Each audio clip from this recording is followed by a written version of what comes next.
Good afternoon and welcome back to the YouTube channel, everyone. And yeah, I just thought I'd put up a video now to just give myself a roundup, because I have had this car for 5 months and I've done over 5,000 miles in it, and I just want to give a quick roundup of what my opinion is so far of the car. Has it changed? Has it not? Really, what are my plans for the car? So bought this car in February, £9,000, and then I discovered that it had a bunch of issues. It had collapsed engine mounts.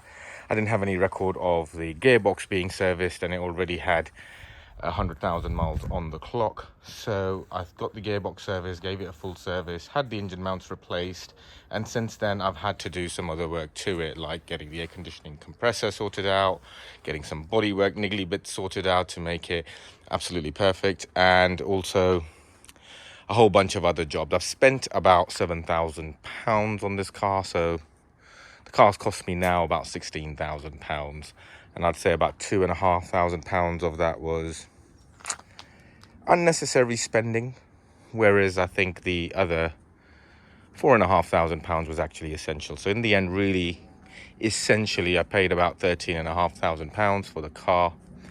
And it's been doing great. I absolutely still love driving the car, and it's been behaving itself recently, since I had some recent issues with a coolant hose that was under the supercharger that broke and perished, and resulted in a coolant leak. And as a result, I had to get it repaired. But since then, it's been really good. So let's see what's been going on, and give it a start up, shall we? So, I love this bit. Oh, lovely. Right, let's get the climate going. Connected to phone.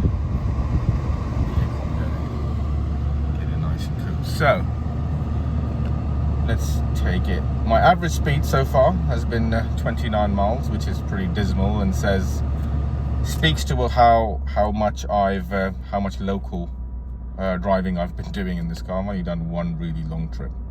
So far I've done 5,339 miles in 5 months. I think that's very good going. I'm proud of that record, because I believe that cars need to be driven, old or not, and there's no point parking up in the garage.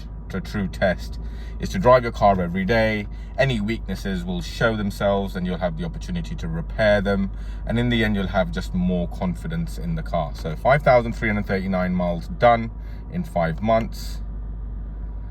Oh, I need to put some petrol in. My average fuel consumption has been 20.7. A lot of that has been idling, but I think that's about fair. I think if you're getting one of these, expect to average about 20 to 25 miles per gallon all in. I've never reset my trip computer since I bought the car, so that average MPG is a reflection of those 5,300 miles done, and that reflects motorway driving, local driving, idling, time in the garage, all of that. When you put it all together, you end up getting, well, what I've got is 20.7 MPG. The car is running absolutely great, and I still love driving this car. I mean, the interior is still clean, squeaky as a whistle. I've now sorted out my window switch. I also had this glove box damper sorted out, so now it opens the way it should. The next thing I'm probably going to tackle is getting a sat-nav CD in here. I did order one off eBay. It didn't work. As you can see, there's a disc in there. I agree to that, and there it goes, unable to read data. Check if map DVD is correct. Well, clearly it isn't. So yeah, back to home then. So that's the next thing I probably want to look at. But other than that, I absolutely love driving this car. And I just wanted to give an update on also what I think about the drive of this car, and what further feedback I can give in terms of my driving experience of this car, because it's absolutely purring right now. In the summer, it's such a better car to drive, and you'll see what I mean. Let's go for a cruise. I've got a new rig in the car. I don't know how shaky the picture is going to be, but I definitely think now's the time to go for a cruise. Also had some issues with my parking sensors, which I also sorted out quite well. Oh dear, got an injured player over here. Looks painful. Yeah, so I did have a common issue with 2 of the parking sensors when I bought the car. They're prone to getting water in, and as the water comes in, they basically just start messing around, and sometimes they work, sometimes they don't. So I had those replaced as well. Now parking sensors are great. I did mention in a previous video as well, love the way this car has better ground clearance than most everyday road cars. For a performance car, and when I say performance, I mean a car that does 0 to 60 in under 5 seconds, it has great ground clearance. A lot of performance cars just don't have great ground clearance. Like my like one of my friends, he has a Mercedes C-Class, which is a 2021 model. It's very low, and it hits these humps every time. He has to go over them dead slow, and even then he just skims the bottom of his car. This car doesn't do it, even though it's a significantly better performance car. So bit of sunlight here. Let's get the shades on, and then we can crack on. Yep. Okay. So you never really tire of the way this car sounds, and it just sounds so tight now. After I've had everything done, I've also had the supercharger serviced, had the supercharger oil changed, and a couple of auxiliary belts as well, just to kind of stand that in good stead. The brakes are still good. There's still plenty of life in them, so I haven't had those done yet. I had a couple of arms that had play in the suspension sorted out as well, and this cat suspension now, it just performs so well. It's just, you never tire of driving this car. Even when I jump out of a 4x4 into this car, I don't feel like I'm low or I'm feeling the road surface much more than what I am in that massive Audi e-tron that I've got, which has loads of tire wall, loads of air. So that's another fantastic thing. Now the other thing I love about this car is under braking. Compared to other GT rivals like a 6 Series or a a Mercedes CL, it just does not brake. Under braking, the nose doesn't sink like what I'm accustomed to.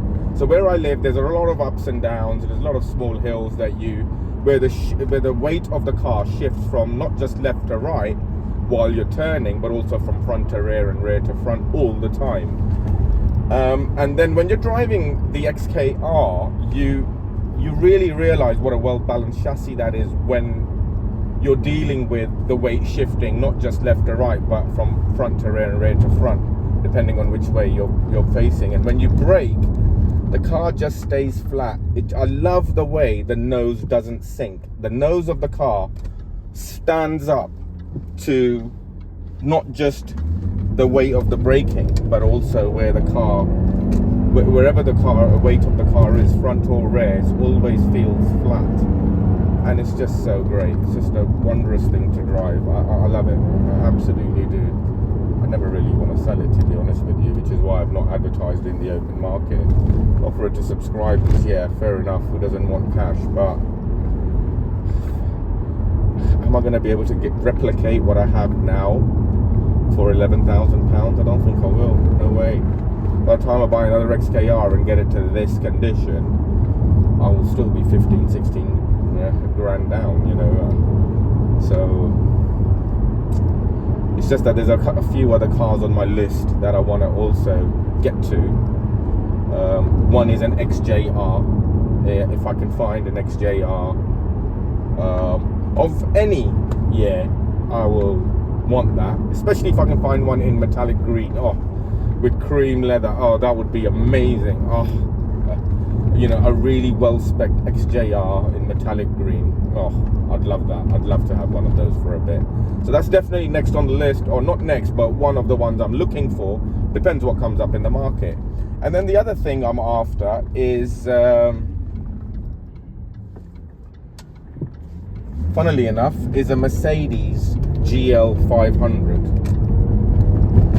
The 7-seaters, big massive 4x4s. They have the old V8 Mercedes 5.5 litre engine in them. They're packed full of extras. They're a great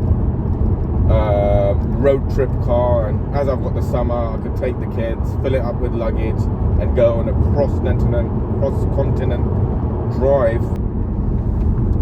What else about this car? I just absolutely love the way it sounds when you accelerate. I mean, you never get tired of the way this car goes from 50 to 70, from 70 to 90, and from 90 to 110 if you were on the Autobahn. Of course, where it was legal. You would never get tired of those 20 mile per hour increments and the way in which this car delivers them. It just feels so effortless. It gets there so quickly. It's like a great roller coaster ride. You know, the ones that are over before they're always over too soon before you've actually been satisfied. Same with the torque range on this car. It's just like, allow me to demonstrate. I'm doing a speed right now, and if I was to increment it by 20 miles an hour, just a tap of the foot, and I'm there. That's it. Then 20 miles an hour up, and then 20 miles an hour back down again. It's just so effortless. That sound of the supercharger just kicks in, and you feel like some mental machine has taken over to propel you to, yeah, it's fantastic. Absolutely fantastic. Correctly, and you come on the gas at the right time, you should have great exit speed coming out of any corner, and it's just so amazing. I feel like I'm driving a 911 as I power out of a corner. I really do. It's just so well planted as it comes out of a corner.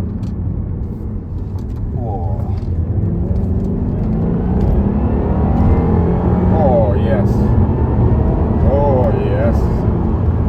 Fantastic. Absolutely fantastic.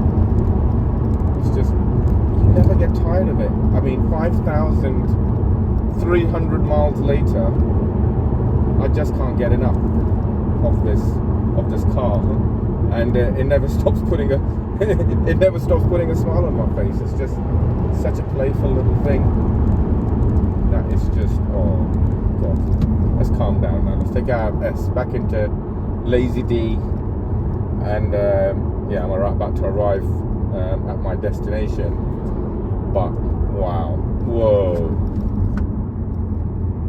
that sun is low, which is why I've got the sunglasses on. But yeah, I mean, absolutely love this car. The only thing I don't like is that when I want to change the climate back, I have to kind of go into the climate section before I can operate the air conditioning and access it. And I said this about one touch control on the dash really should be accessible, shouldn't be embedded in a menu system. I said this of the BMW G20 turd that I had, the 320i, which was an awful car. Don't buy it. And I'm saying this is a flaw in this car, but this car makes up for it in other ways, whereas the BMW just simply doesn't.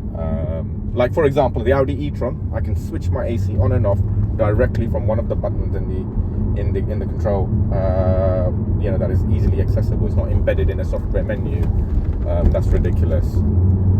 So yeah, apart from that, I mean, I really, like I said, I really love driving this thing. Oh god, it's so amazing.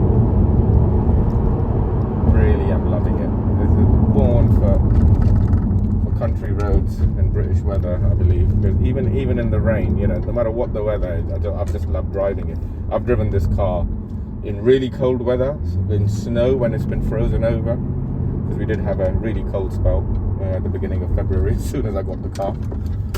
And I've driven it in really hot weather at 32, 33 degrees. 33 degrees is the highest that read over here just a couple of weeks back, and it's been amazing to drive in all weather conditions. Absolutely amazing. Absolutely love that. I'm never ever disappointed, no matter where I'm going, even if it's a local drive or wherever I may be. I always arrive at a place always thinking to myself, that's a great car. That is a great car to drive. And then you get out and you look at it and it's very pretty to look at, but just sitting inside here and driving it, doing the most mundane thing, is a pleasure in this car. It really is. Oh, you want some milk from the shops, love? I'll go. Oh, no, we're out of bread, are we? I'll go. And that's how you feel. Like, it's never a bad time to drive it. And whenever you're going for anything, you always look at the Jag, and even though it's going to eat much more petrol than my electric car will, you kind of look longingly at the Jag and you think, you know what, I might rather just jump in that. I'd rather pay 5 quid fuel doing what I'm going to do rather than spending 50p in electricity. You just don't mind it at all. It's absolutely well earned. Well, there you have it. So that's my thoughts after 5,300 miles in the Jag. Still loving driving this thing, and it's really rewarding my investment. I think all the money I spent over the winter or early spring is really as planned coming off in the summer. So yeah, I'm really enjoying it, and yeah, I mean feeling blessed right now. And I think this car, everyone should drive it at least once, especially on these British roads. I think the people who designed this car understand what British motoring is about, and I think this is a great example of it. And yeah, totally. Update on the subscriber sale. So I've had a few nibbles, but nothing concrete and solid, and which is just as well, because she's really behaving herself, and I'm enjoying the weather too much to want to really part with this thing. I mean, would you want to part with this thing right now? No, probably not, right? So yeah, that's really where we are with that. But still, the video's still up, the number's still open, just because I'm not a selfish guy. But apart from that, not bothered about that. Absolutely loving it. Can't wait to do the next thing on this car. Thanks a lot for watching.